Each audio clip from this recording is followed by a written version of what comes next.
벌써 몇 회가 지난 것 같은데 영화 배우 중에 유명한 그 로빈 윌리엄스라고 잘 아실 거예요. 미세스 다우트파이어가 대표적인 작품이고 또 몇몇 작품에 많이 나왔는데 웃기는 역할을 많이 했던 목소리 흉내 잘 내는 배우가 있는데 다른 사람들에게 어떤 좋은 교훈을 주는 영화, 또 가족의 따뜻함을 느끼게 하는 영화, 웃음을 주는 영화 그런 거 많이 나왔었어요. 근데 어느 날 뉴스에 이제 그 사람이 자살했다는 뉴스가 나왔었어요. 그래서 저희 애들은 그 사람 영화 미세스 다우파이어라고 아빠가 여자로 분장해가지고 이렇게 이혼 위기에서 자기 아이들과 같이 지내준다는 그런 얘기인데 너무 재밌다고 굉장히 많이 봤던 영화이기도 하고 그래서 로빈 윌리엄스를 좋아했는데 갑자기 그렇게 자살 소식이 들려와서 좀 놀랐던 적이 있습니다. 다른 사람들을 즐겁게 하는 역할, 다른 사람들에게 어떤 쉼과 나름의 삶의 문제에 조금의 위안을 제공해주는 그런 역할을 하는 사람들도 스스로가 그런 일을 하면서도 자기 자신이 그 문제에 대한 답을 찾지 못해서 이렇게 인생을 비극적으로 마감하는 그런 일들을 우리가 많이 봅니다. 이것은 어떤 배우들 또는 어떤 유명한 셀리브리티들, 유명한 사람들, 그런 사람들의 얘기뿐만 아니라 바로 우리 자신의 얘기이기도 하고 또 우리 교회 가운데서도, 교회라고 모인 사람들 가운데서도 그런 일들을 많이 볼 수가 있습니다. 또는 가끔씩 우리는 교회 지도자들을 통해서도 그러한 실망스러운 일들을 많이 접하게 됩니다. 많은 사람들에게 구원의 길을 제시한다고 하면서도 스스로가 거기에서 헤어나지를 못하는 매여있는 올무에서 벗어나지를 못하고 여러 가지 문제 가운데 이름이 등장되는 그런 일들을 우리가 많이 봅니다. 개인적으로 아이들에게 책 많이 읽고 가끔씩 성경도 읽고 기도도 하고 그래야 되지 않겠냐, 규칙적인 생활을 하고 바른 생활을 하고 이렇게 아이들을 가르치게 되죠. 근데 막상 제 자신을 보면은 솔직히 말해서 지는 못하면서 애들한테 이렇게 얘기하고 있는 그런 자신을 참 자주 발견을 합니다. 그래도 아빠기 때문에 할 수 없이 그런 얘기들을 계속 해주게 되는데 하나님 앞에서 참 부끄러울 때가 많습니다. 우리 인간의 현실이 그런 것 같습니다. 겉으로는 희극을 향해서 달려가고 싶어 하지만 본질적인 비극에서 벗어나지를 못하는 우리의 모습, 그것을 성경은 죄 가운데 빠져있는 인생이다 이렇게 가르쳐주고 있습니다.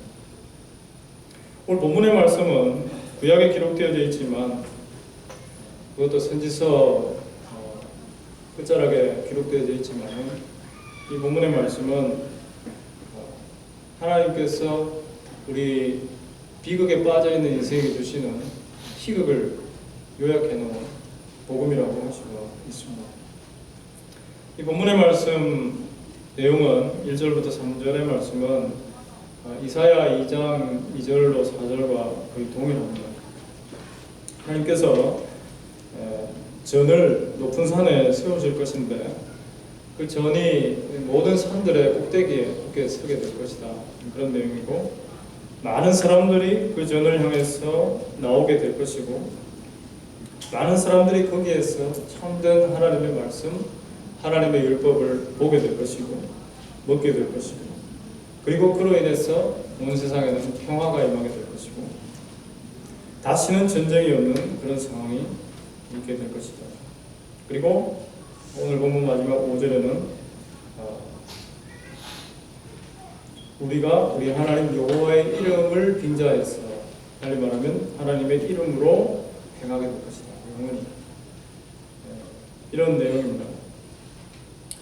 이사야와 거의 동시대를 살았던 이 미가 선지자, 히스기야 왕 시대를 전후로 해서 살았던 그러한 선지자인데, 왜 똑같은 얘기를 두 선지자가 반복을 하는 것일까?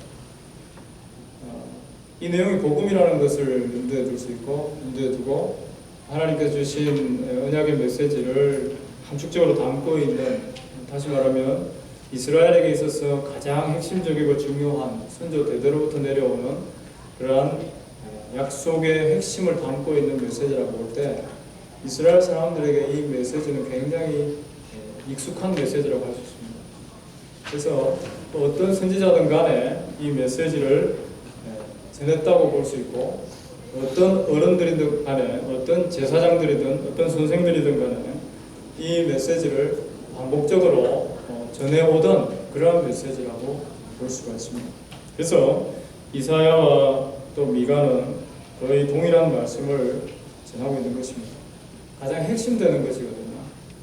가장 중요한 것이기 때문에 이스라엘 가운데 있어서 하나님께서 주신 메시지를 함축적으로 담고 있는 알맹이기 때문에 이것을 전해 내려오고 있는 것입니다. 여호와 하나님의 언약에 대한 재확인, 여호와 하나님의 주시는 참된 복에 대한 재확인이라고 할 수가 있겠습니다. 그래서 이 내용은 우리가 잘 읽어보고 잘 가슴에 담게 되면 우리도 이 온 세상을 살아가면서 증거하게 될 그런 복음의 핵심된 내용이 되는 것입니다. 복음 전하세요. 근데 복음 전하는 게 말은 복음 전합시다, 전도합시다 이래 되는데, 막상 나가보면 뭘 전해야 될지를 모르는 경우가 많습니다. 그것이 저의 학생 시절에 사실 고민이었습니다. 교회에서 전도해라. 또 대학교 때 나가서 전도하자. 청년들이 같이 나가는데 막상 나가보니까 할 말이 없어요. 굉장히 복잡한 인생 얘기, 이런저런 교회의 잡다한 문제에 대한 대화 속에서 꼬여가기만 하고 네가 옳다 내가 옳다 하다가 끝나게 되는 그런 경우들을 많이 경험했습니다.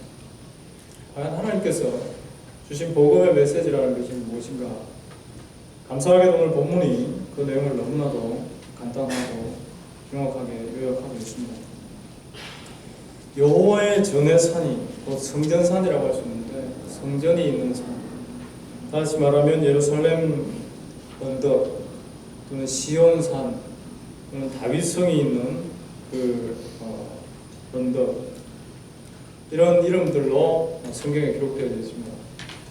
이 여호와의 전의 산, 성전이 있는 산이 온 세상 위에 높아지고 열방이 그리로 모여들게 되는데, 그리고 야곱의 하나님의 전에 이르자라고 말하고 있는데, 이 성전이 있는 이곳이 온 세상의 중심이다 하는 그런 얘기가 되겠습니다.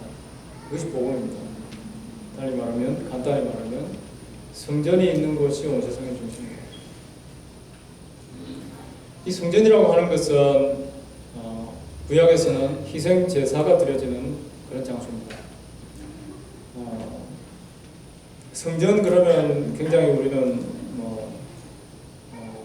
그리스에 있는 또는 각지 문화재로 보존되어 있는 그런 아주 신성하고 웅장하고 그런 장소로만 생각하기 쉽지만, 구약의 내용을 우리가 찬찬히 살펴보다 보면 엄청나게 지저분한 곳이구나 하는 것을 알 수 있습니다. 거기는 날마다 제물이 희생되는 제물이 동물이 도살되는 곳이었습니다. 그리고 그 피를 잘 모아가지고 내장이랑 잘 모아서 가비지백에 담아서 밖에 다 꺼내놓으면 그럼 깨끗하겠지만, 그게 아니고 그 피와 내장에 덮인 기름 이런 걸 오히려 성전 안으로 가지고 성전 앞에서 가져 태우고 그 성전 안으로 피를 가지고 들어와서 그 피를 가져다가 성전 가장 깊은 곳에 뿌리기까지 합니다. 누가 닦아내는 것도 아니고 계속해서 그렇게 피의 흔적은 묻혀져 있습니다. 해마다 날마다 반복되죠. 이 성전이라고 하는 것은 바로 이렇게 희생이 되는 장소입니다. 무언가가 죽는 장소. 왜 죽는가? 죄의 삭은 사망이라고 말씀하신 것처럼 죄 때문에 죽습니다. 저는 죄 지은 게 없는데요. 그렇게 얘기할 수 있습니다. 어떤 분들은 저는 죄가 많습니다. 그럴 수도 있겠지만, 그러나 대체로 정도의 차이지 죽을 죄 지었다고 하는 사람은 사실 잘 없습니다. 이 가운데 죽을 죄 지었다고 하는 사람은 있다고 한다면 아마 좀 불안한 그런 심정으로 살긴 하겠지만, 그러나 우리 다 적당한 이유를 가지고 둘러댈 만한 그런 모든 것들. 그러나 하나님께서는 죄의 삭은 사망이다 하시는데 과연 죄가 뭐길래 죽는다는 얘기를 하시는 것입니다. 거짓말한 것 때문에 죽는 것인가? 승질나서 자식을 한 대 때린 걸로 죽는 것인가? 누구의 돈을 사기친 것으로 죽는 것인가? 부모님께 불효한 것으로 죽는 것인가? 율법에 그런 내용들이 나옵니다. 근데 죄가 뭐길래 그렇게까지 죽일 정도의 죄가 문제가 되는 것인가? 성경의 말씀은 우리에게 죄라고 하는 것은 인간이 근원적으로 하나님의 주되심을 자신이 취하려고 하는 데서 죄가 출발되었다는 것을 알려주고 있습니다. 하나님이 주인 되시고 하나님께서 지으셨고 하나님께서 우리 인간을 하나님의 형상으로 만드셔서 하나님께서 친히 먹이시고 인도하신다고 하는 이 사실, 하나님께서 주인이 되셔서 인도해 가신다고 하는 이 사실에 대하여 우리 인간이 견디지를 못했습니다. 우리가 자주 쓰는 말 중에 자립, 독립이라고 하는 그것이 바로 죄입니다. 주 되신 분으로부터 스스로가 자립하여 이제는 내가 주인이 되려고 하는 바로 그런 자세를 말합니다. 아담의 때로부터 바로 그것이 들어왔습니다. 이 죄는 주인의 자리를 침범하는 것이고 숙청되어 나타나는 것입니다. 북한에서 많이 쓰는 말이죠. 숙청되어 나타나는 바로 그런 죄가 우리 모든 인간에게 있다는 것입니다. 내가 주 되신 분의, 나의 주인 되신 분의, 참 생명 되신 분의 그분의 자리를 내가 차지하려고 하는 이것이기 때문에 하나님께서는 이러한 원래 지으신 의도를 떠나가 버린 그런 피조물을 하나님께서 쓸어버리시는 것이 마땅하다. 죄의 결과가 그래서 사망이다. 이것을 말씀을 하고 있습니다. 이런 죄로 인해서 인간은 죽어야 되기 때문에 다 죽어 마땅한데 하나님께서는 자비로우신 방도를 만드셨습니다. 그것이 제사입니다. 그것은 고대 근동이나 우리 남미나 여행하시면 많이 보게 되는 그런 무언가를 대신 죽이는, 그래서 신을 만족시키는 그런 고대 근동이나 주변 우리 인생의 문화 유적지에서 많이 나타나고 있는 인간들의 일반적인 종교 현상을 하나님께서 가져오셔가지고 하나님의 구원의 복된 소식을 드러내는 도구로 사용을 하셨습니다. 그래서 이스라엘에도 이런 제사가 있습니다. 그런데 이 제사는 나타내 보여주는 것이 희생되는 동물이 대신 죽어서 인생의 죄를 대신 짊어지고 죽어서 우리 인생이 의의를 얻는다는 것입니다. 우리가 교회 와서 하나님 잘못했습니다 하고 가면 아침에 기도하고 밤에 기도하고 돌아가면 시원함을 느낍니다. 왜냐하면 뭔가 하나님 앞에서 내가 푸른 것 같거든요. 뭔가 내가 문제를 하나님 앞에 솔직히 알고 좀 풀어놓은 것 같아서 이제 좀 하나님도 봐주시겠지 하는 그런 마음이 들어서 안심하고 이제 돌아가게 되는데, 돌아가는 게 우이시하는 사건이 또 발생되면 금세 또 불안해지는 것이 우리 인간입니다. 그래서 어느 순간도 내 마음대로 내가 참 하나님 앞에서 정결한 마음 가지고 살아갈 수 없는 그런 존재구나 하는 것을 늘 발견합니다. 이렇게 헤어날 수 없는 그런 죄로 인해서 하나님께서는 날마다 이 제사, 희생의 이 사건을 발생시키시고 날마다 다시 의를 덧입도록 그런 장치를 이스라엘 가운데 마련하신 것입니다. 그것이 성전이었습니다. 히브리서 기자에 따르면 이러한 성전의 제사가 성공적으로 잘 이루어졌다는 것이 아니라 그것은 이미 실패했고 그 성전은 아무리 반복되어져도 1000년, 2000년, 3000년, 만년을 반복되어져도 그것은 늘 실패할 수밖에 없다는 것을 가르쳐주고 있습니다. 왜냐하면 우리 인간 자체가 죄에 매여있는 죄의 노예이기 때문에 그렇습니다. 그래서 이 성전사는 구약 시대의 성전사는 실패한 현장이었습니다. 우리 인생이 계속해서 범죄하고 또 하나님 앞에 희생제물을 갖다 놓고 또 범죄하고 또 희생제물을 갖다 놓고 또 범죄하고 잘못했습니다. 제가 죄인입니다. 하는 그런 자세로 계속 나왔으면 괜찮은데 예수님 시대쯤 되면은 이제는 내가 상당히 의롭다. 날마다 하나님 앞에 예배드리고 제사드리고 날마다 하나님 앞에 구제하고 금식하고 날마다 하나님 앞에 율법을 충실하게 이루는 존재로서 난 의롭다 하는 이런 대로 자꾸 나아가더라는 것입니다. 벗어날 수 없는 인생의 모습, 자기 자신을 계속해서 스스로의 의로 덮으려고 하는 모습, 스스로가 자기를 구원해보려고 발버둥치는 그 모습이 이스라엘 가운데 점점 더 심해졌습니다. 그래서 예수님께서 오셔서 다 청소해 버리신 것입니다. 그래서 구약의 성전산이라고 하는 것은 곧 인생의 실패의 현장이라고 말할 수가 있습니다. 근데 오늘 본문에 보면은 그 실패의 사건이 있어서 바벨론으로 세계 각지로 이제 이스라엘이 흩어져 버릴 그런 위기가 오게 될 것을 말씀하는데 그런데 놀랍게도 성전산이 다시 우뚝 선다 그런 얘기를 하고 있습니다. 구약의 성전이 다시 또 지어져 가지고 온 세상 사람들은 구약의 성전을 향해서 이스라엘 성전을 향해서 다 달려가야 된다 그 얘기 하려고 하는 것이 결코 아닙니다. 본문의 말씀은 그와는 전혀 상관없는 얘기를 하고 있습니다. 하나님께서 장차 나타내실 참 성전 되신 분을 보여주고 있습니다. 참 성전 되신 분이 높이 세워지실 것이고 그리고 거기에서 참된 율법이 흘러나오고 참된 하나님의 법이 흘러나온다.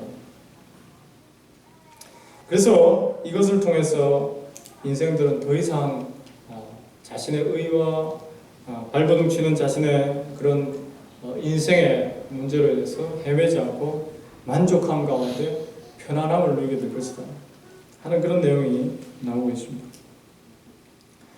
구약율법은 로마서 3장에 따르면 죄를 깨닫기 위하여 주셨다 이렇게 되어 있습니다. 우리 인생의 죄를 들추시기 위해서 율법이 있었고 구약의 성전이 있었습니다. 그리고 지속되는 그 죄의 질기고 깊은 그 현실로 인해서 다 소용없다는 것이 드러나 버렸습니다. 그런데 하나님께서는 새로 하나님께서 이루실 온전한 성전이 있는데 히브리서 기자의 말씀을 따라 쭉 나가 보면은 친히 성전도 되시고 친히 제사 드리는 제사장도 되시고 친히 제물도 되시는 그런 분이 이제 오신다는 겁니다. 그래가지고 자기의 몸으로 온전한 한 제사를 단번에 드리실 것이다 라고 얘기를 하고 있습니다. 그분께서 온전히 성전되셔서 온전히 하나님의 말씀을 다 이루시고 단번에 제사를 완성해 버리심으로 말미암아 더 이상 이제는 사람들이 동물 잡아다가 제사하고 동물 잡아다가 제물 가지고 나와서 하나님 앞에 준비해서 갖다 바치고 하는 그런 시대가 이제는 지나버렸다고 말씀하고 있습니다. 하나님께서 참 성전 되신 분을 통해서 온전히 이루어 버렸다는 얘기를 하고 있습니다. 그런데 이렇게 성전산에서 그렇게 하나님께서 온전히 이루시는 그런 성취가 나타나면서 거기에서 율법이 흘러나온다고 본문이 말씀하고 있습니다. 아니 예수님께서 다 성취해 버리셨으면 그걸로 우리에게는 자유와 생명과 평강이 임하는 것인데 상식인데 왜 율법이 또 흘러나오는가? 지키라고. 이것이 아니라 예수님께서 율법의 성취자 되신다는 이 사실, 예수님께서 친히 하나님의 법을 다 이루셨다고 하는 이 사실, 하나님께서 예수 그리스도를 통해서 하나님의 뜻을 온전히 우리 인생에게 제대로 제시하신다는 그것을 말씀하고 있습니다. 성전에서 참 성전 되신 분께서 흘리신 피와 그분의 희생을 통해서 이제 하나님의 뜻이 우리에게 제대로 쫙 펼쳐지는 그런 시대가 되었다는 거죠. 과거에는 율법 가운데서 오히려 눈이 가려진 채로 살았다면 이제는 예수님을 통해서 하나님의 법을 제대로 보고 하나님의 법을 제대로 이해하고 그 제 법을 제대로 이루신 그분으로 인해서 기뻐하는 그러한 시대가 되었다는 것입니다. 쉬운 예로 마태복음 5장에서 7장에 거기 산상수훈을 보면 하나님 주님께서 산에 올라가 앉으시니 제자들이 나온지라 그러면서 시작을 합니다. 그리고 심령이 가난한 자는 복이 있나니 쭉 하면서 복을 얘기하고 있고 또 지나가서 보면은 너희가 구약에서는 이렇게 얘기했거니와 나는 너희에게 말하노니 하면서 구약을 재해석하시는 그런 내용들이 나옵니다.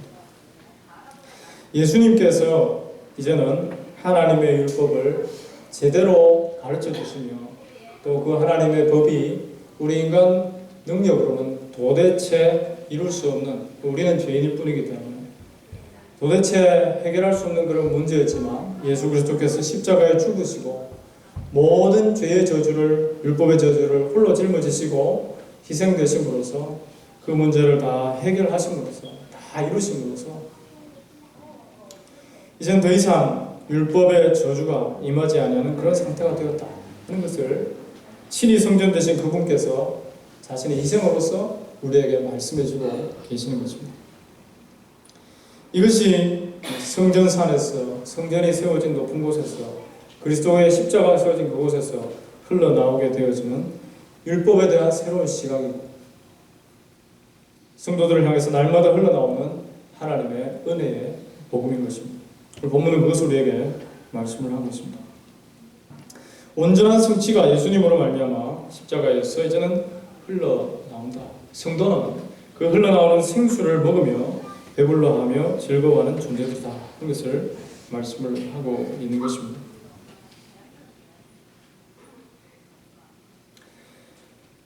에스겔서 47장의 말씀 보면은 성전에서 환상 가운데 보여진 성전, 이 성전은 좀 다릅니다. 이전에 솔로몬 성전, 스룹바벨 성전, 이런 포로기 전과 포로기 이후에 지어졌던 그런 성전과 좀 다른 모양입니다. 훨씬 더 웅장하고 상당히 현실적으로 보기에는 좀 현실적으로 만들어내기 어려운 그런 성전의 모습을 하고 있습니다.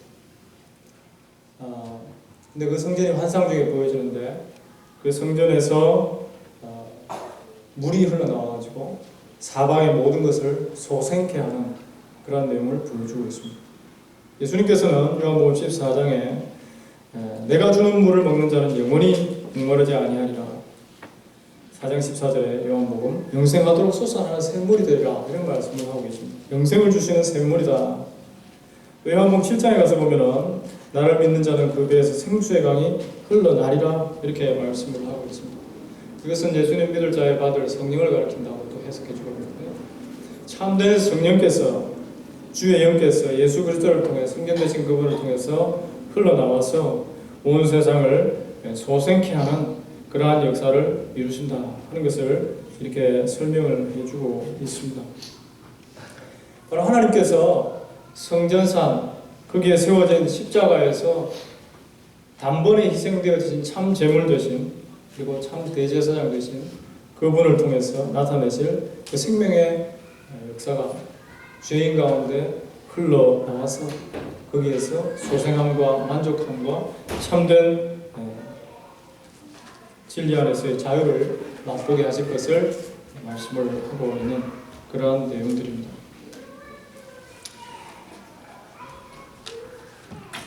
이처럼 오늘 본문의 말씀은 장차 하나님께서 신이 만들어내실 그러한 구원의 프레임을, 구원의 틀을 우리에게 잘 보여주고 있습니다. 우리 인생이 실패했던 그 자리에 하나님께서는 친히 일하셔서 친히 자기 열심을 가지고 일하셔서 아들의 피를 흘려서 이 구원을 완성시키심을 말씀을 하고 있습니다. 이렇게 새 이스라엘, 하나님께서 새로이 불러 모으실 이스라엘이라고 불려지는 존재, 더 이상 혈육의 메인 존재가 아니라 이제 하나님께서 제시하신 어린 양의 피를 공유한 그런 존재들.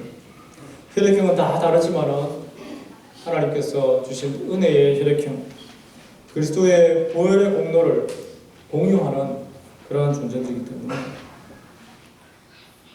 성도들은 바로 이러한 은혜 안에서 모두가 한 은혜 받은 한 피로 한 형제된 그런 존재라는 것을 늘 고백하며 살아가게 되는 것입니다. 그것이 성도의 하나됨이고 그리스도의 몸된 현실이라는 것입니다. 우리 그리스도의 몸이라고 하면서 각기 성격대로, 각기 환경대로, 각기 삶의 여건대로 날마다 이리 찢어지고 저리 찢어지고 이런저런 일들로 상처 주고 상처받고 하는 그런 일들이 참 많습니다. 그렇기 때문에 주님께서는 죽으시고 피 흘려주시고 지금도 성령께서는 이 같은 우리 연약한 우리들에게 이 피의 공로를 또다시 적용시키시고 하는 것입니다.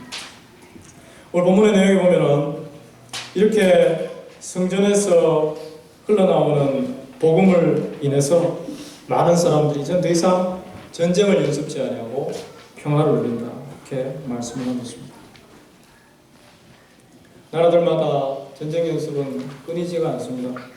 우리 사람들 역시도 늘 싸울 준비를 하고 있습니다. 실탄을 준비합니다.